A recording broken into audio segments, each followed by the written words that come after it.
Hey everyone, today we are looking into the life of Amy Robsart, a woman born just as England was entering a period of great change under King Henry VIII.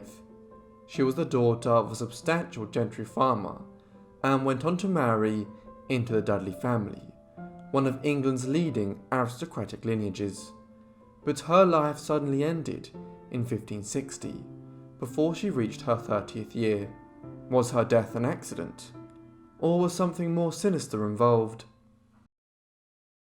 Amy Robsart was born on the 7th of June 1532, most likely at Stamford Hall in Norfolk in East Anglia, north of the city of London. She was the only child, and thus the heir of Sir John Robsart, a substantial landowner and gentry farmer in the county, and his wife Elizabeth. Her mother had previously been married to Roger Appleyard, from which marriage Amy had several step-siblings. Her father held several manors near King's Lynn in Norfolk, was a justice of the peace for the county, and had thousands of sheep on his estate. As such, the Robsarts were a prominent enough family in East Anglia.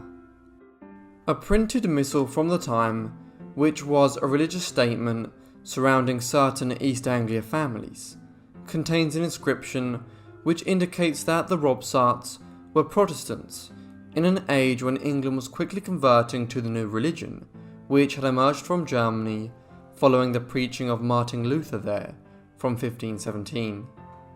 This is significant, as it allowed for the family to begin moving in political court circles from 1547, when a Protestant faction was increasingly in the ascendancy in England as King Henry VIII neared the end of his life. As a result, it is unsurprising to find that John Robsart was made a knight in 1547 and appointed as the Sheriff of Norfolk and Suffolk shortly thereafter. Families which conformed to the new religion were gaining promotion like this from 1547 onwards. Little of any great detail is known about Amy Robsart's life until 1550. This was the year that she married Robert Dudley, the son of John Dudley, the first Duke of Northumberland. This was a major marriage for the Robsart family. In 1547, when King Henry VIII had died, his son and heir, Edward, who now became King Edward VI, was just 9 years old. As a result, Edward's brief reign before his untimely death, most likely from tuberculosis, was dominated by a number of regents who ruled on his behalf. The first of these, Edward Seymour, 1st Duke of Somerset, was overthrown in 1550 by a faction led by John Dudley, who subsequently was awarded with the title of Duke of Northumberland. The Duke would dominate the English government for the remainder of Edward's reign. In marrying his son and heir in 1550, Amy Robsart was thus marrying into the most powerful noble lineage in England at the time. Effectively, by 16th century standards, Amy was marrying well above her family's social status, a development which seems to have come about owing to a passionate relationship between two teenagers on the cusp of adulthood, who were born within weeks of each other, than any prearranged familial contract. The young couple spent the early 1550s residing at Somerset House in London. Calamity struck, however, in 1553. That summer, King Edward died prematurely. His successor designate was his half-sister, Mary Tudor, a fanatical Catholic who was determined to overthrow the Protestant religious settlement which had been introduced to England and Wales during her brother's reign, and with it, the individuals who were responsible for the direction of government during the reign, most notably Amy's father-in-law, John Dudley. Thus, when Edward died, John Dudley attempted to place a relative who had a tenuous claim to the throne, Lady Jane Grey, onto the throne of England in order to preserve the Protestant establishment.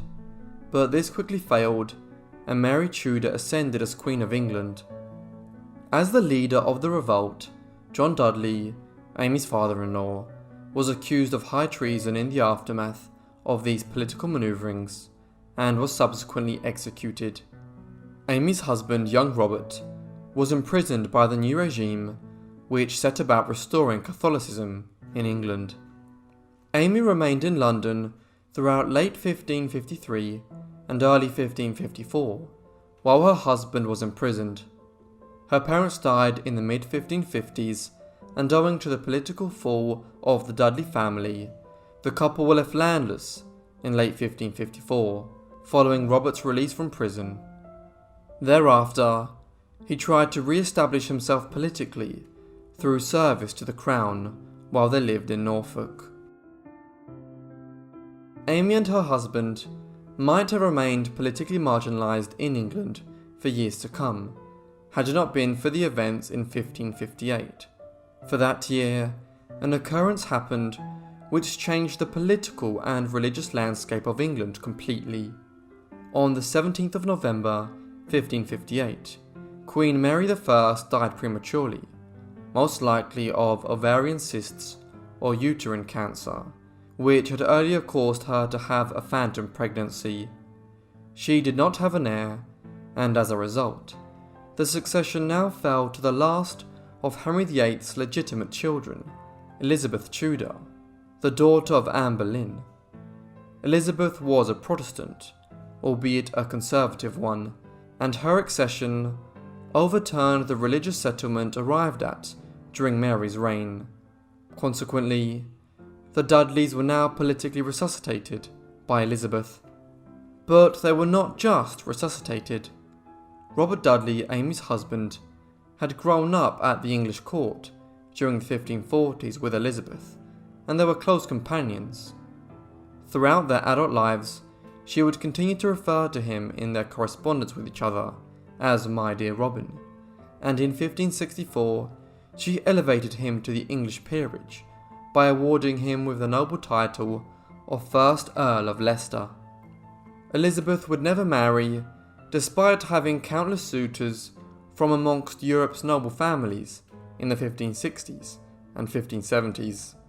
But one of those who was believed to be a plausible marriage partner during the early years of her reign was none other than Robert Dudley, and it was this later speculation around Dudley's possible marriage to the Queen which cast events in 1560 in such suspicious light. For Amy Dudley, Robert's first wife, met with a foul fate that year. Amy Dudley did not head immediately back to London following Elizabeth's succession, but waited several months. Then, when she did head to London, Dudley left on a royal progress with the Queen throughout southern England. These occurrences would provide room for speculation about what happened to Amy in future years. Throughout 1559 and 1560, Amy was living at various locations between London and the Dudleys family's growing number of properties across southern England and the English Midlands. Because of her husband's commitments at the court, they did not meet each other after the summer of 1559, and there is a curious lack of any signs that she might have been pregnant at any stage during the nearly 10 years they had been wed, suggesting perhaps that their relationship had lost its passion after the initial bonding of the early 1550s. Then came the event which sparked great controversy for years thereafter in England. On the 8th of September 1560, at one of the Dudley family's manors at Cumnor near Oxford, Amy Dudley dismissed several members of her household staff and ordered them to go to the fair, which was being held at Abingdon. Her attendants later stated she had been quite emotional when she sent her staff away. That evening, she was found at the bottom of a flight of stairs, with her neck broken and 2 wounds on her body. Amy's death caused an immediate uproar. Some queried whether she had committed suicide, though her servants were adamant that this would not have been in keeping with her temperament. some suspected she was murdered. Her half-brother, John, continued to argue this as late as 1567, though he did not suggest that this might have been the work of the prime culprit, for most people had immediately begun to suspect that Amy's death was the work of her own husband. Amy's husband did not behave in a manner which would make most believe that he was innocent. When she was buried at St. Mary's in Oxford on the 22nd of September 1560, Robert Dudley was not present. He did wear black to indicate he was in mourning for 6 months thereafter, a standard custom in early modern times, but his additional failure to erect a monument over her grave confirmed in many people's minds that foul play had been involved in her death, and Dudley had orchestrated the murder of his own wife in order to free himself to marry the Queen. Several other theories have emerged following Amy's death. For instance, one held that it was not her husband, but the Queen herself who had overseen the plot to kill her in order to marry her husband. This claim, however, would appear to have little merit, as Elizabeth and Dudley did not marry in the years that followed, and although it may have been on the Queen's mind, had she killed Amy, the two surely would have wed following Amy Dudley's passing. Much of this suspicion around Amy's death can be attributed to libels which were written against her husband in the years that followed. Robert Dudley remained a major figure within English politics down to his own death in 1588, becoming the unofficial leader of England's lengthy war against Roman Catholic Spain from the mid-1580s onwards. As he did, he produced resentment among substantial sections of the English political community during the 1560s, 1570s and 1580s, and these resulted in the composition of slanderous or critical works such as Leicester's Commonwealth, a tract which appears in 1584 and claimed that Dudley was the real power behind the throne in England. Here it was claimed that, when his lordship was in full hope to marry Her Majesty, he did but just set her, his wife, aside to the house of his servant Foster of Cumnor by Oxford. This went on to suggest that Dudley had Foster murder his wife, and that he had earlier tried to poison Amy. The rationale was that, when this earlier poisoning attempt failed, he employed Foster and another follower of Dudley's, Sir Richard Verney, to arrange her murder and make it seem like an accident. In more modern times, new theories have emerged. One suggests that Amy was suffering from breast cancer, as she had been ill in the 1550s, and that this made her neck muscles particularly weak, thus making her fall down the stairs fatal. The most extensive evidence surrounding Amy's death was uncovered in 2008 when the historian Stephen Gunn discovered for the first time a coroner's report which had been produced in Berkshire following her death.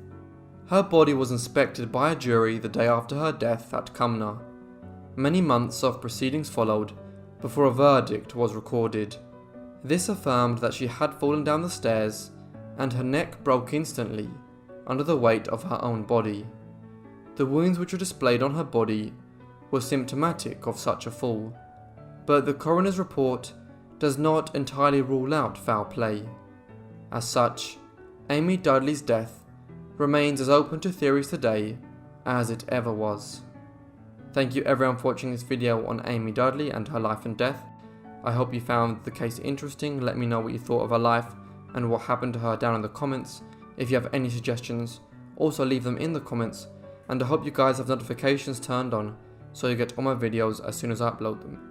Anyway, that's all from me, so I'll see all of you in the next Forgotten Life. Thanks.